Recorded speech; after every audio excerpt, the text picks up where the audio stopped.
Hai semua, video ini kita nak belajar tentang 4.5 proses pembuatan sabun dan tindak balas pencucian sabun.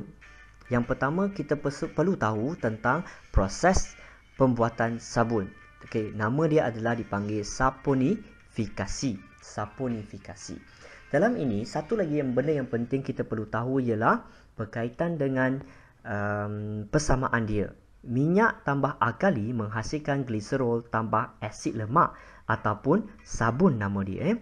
Dalam exam mungkin dia akan bagi persamaan berikut dan dia tanya apakah nama prosesnya. Kita tahu nama proses dipanggil sebagai saponifikasi. Ataupun mungkin dia tanya X campur alkali menghasilkan gliserol tambah sabun.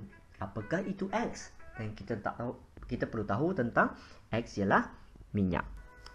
Seterusnya kita nak tahu tentang struktur molekul sabun. Kalau tengok di sini, struktur sabun ini macam nak sama dengan sperma, iaitu dia mempunyai satu kepala dan satu ekor.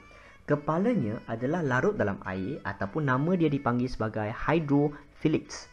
Ekornya nama dia hydrophobics, iaitu dilarut dalam minyak. Seterusnya kita nak tahu tentang tindakan pencucian sabun. Yang pertama, peringkat yang pertama kita masukkan air, baju dan sabun. Kedua, ekor akan larut di dalam grease, kepala larut di dalam air. Peringkat yang ketiga iaitu di bawah, apabila baju digosok ataupun dikacau, grease akan ditanggalkan. Keempat, buih sabun yang terbentuk membantu mengapungkan titisan grease dalam air. Nak senang dalam ayatnya ialah peringkat pertama sebenarnya tadi kita masukkan air semua bentuk tu. Kedua, dia larut. Ingat, kepala larut dalam air, ekor larut dalam grease. Selepas itu, kita gosok dan dia akan tanggalkan grease tersebut. Yang keempat, dia akan apungkan titisan grease dalam air tersebut dan jadilah bersih baju kita. Seterusnya kita nak tengok soalan pada tahun 2012. Okey. Persamaan perkataan berikut menunjukkan persamaan bagi membuat sabun. Dia nak buat sabun sekarang ni. Iaitu proses dipanggil sebagai saponifikasi. X tambah natrium hydroksida menghasilkan sabun campur gliserol. Tadi kita kata kita nak letak apa? Yes, betul.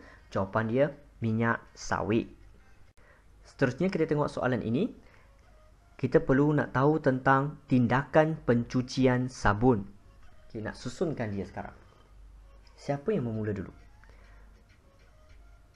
Okay, P tu, buih sabun mengapungkan, iaitu step yang keempat sebenarnya. Kita tulis nombor 4 dulu.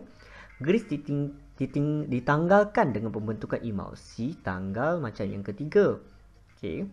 Ekor larut dalam grease, iaitu mula dengan R, iaitu larut, tanggal dan apung, iaitu R, Q dan P. So jawapan kita ialah P. Okay, itu saja untuk pembuatan sabun. Terima kasih.